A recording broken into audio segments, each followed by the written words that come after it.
Question number second में बच्चों का है आपको कि एक्स स्क्वायर का गुणांक लिखिए। किसका लिखना है? एक्स स्क्वायर का गुणांक।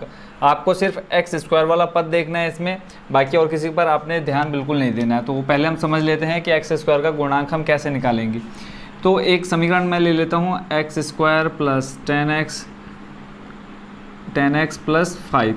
क्वेश्चन में कहा है एक्स स्क्वायर, तो एक्स स्क्वायर मुझे कहाँ दिख रहा है? सबसे पहले दिख रहा है। गुणांक का मतलब क्या हुआ? जो उसके साथ मल्टीपल है, यानी जो उसके साथ गुणा कर रहा है, जो उसके साथ गुणा में है, तो वो उसका गुणांक होगा। तो यहाँ पे देखो एक्स स्क्वायर के साथ आपको क्या दिख रहा है? अगर आप देखोगे तो दो, इसको मैं 2x स्क्वायर को क्या लिख सकता हूँ? 2 गुणा एक्स स्क्वायर। तो यहाँ पे मुझे एक्स स्क्वायर के साथ क्या दिख रहा है? 2 दिख रहा है गुणा में।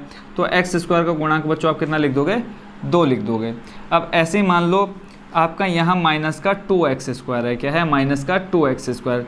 तब अगर मैं आपसे बोलूँ कि एक्स स्क्वायर का गुणांक कितना है, तब आप बोलोगे माइनस का 2 है। अब इससे पहले आ जाएगा आपका एक्स क्यूब आ गया, यहाँ से मैंने 2 को हटा दिया। अब आपका एग्जाम्पल बन गया ये x cube minus x square plus 10x plus 5। अब यहाँ पर मैं अगर एक्स स्क्वायर के गुणांक की बात करूँ, यहाँ पे देखो आपको क्या दिख रहा है? माइनस का एक्स स्क्वायर दिख रहा है।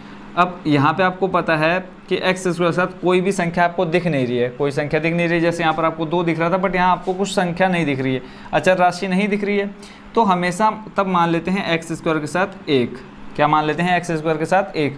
फिर आपने एक चीज़ और देखनी है कि एक्स स्क्वायर के साथ आगे जो चिन्ह लगा है वो कैसा है, माइनस है या प्लस है। तो यहाँ पे हम देख पा रहे हैं कि माइनस का है। तो अब अगर मैं पूछूँ आपसे एक्स स्क्वायर का गुणांक कितना, तो आप बोलेंगे कितना? माइनस का 1 है।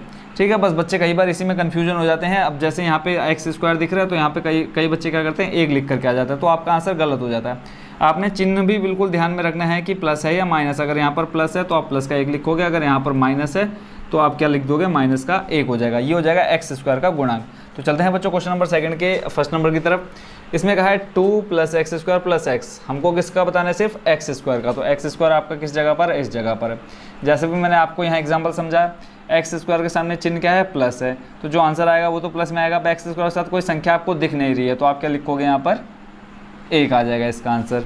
चलते हैं सेकंड वाले की तरफ। सेकंड वाला भी लगभग सेम है। हमको एक्स स्क्वायर देखना है, तो एक्स स्क्वायर आपका इस जगह पर है। यहाँ पर भी आपको कोई भी संख्या दिख नहीं रही है, तो आप क्या लिख लोगे? 1 लिख लोगे। फिर आप ये देखोगे एक्स स्क्वायर के सामने क्या है? प्लस है या माइनस है? तो आप देखेंगे माइनस है, तो आपका जो आंसर आ जाएगा एक्स स्क्वायर का गुणांक कितना आ जाएगा?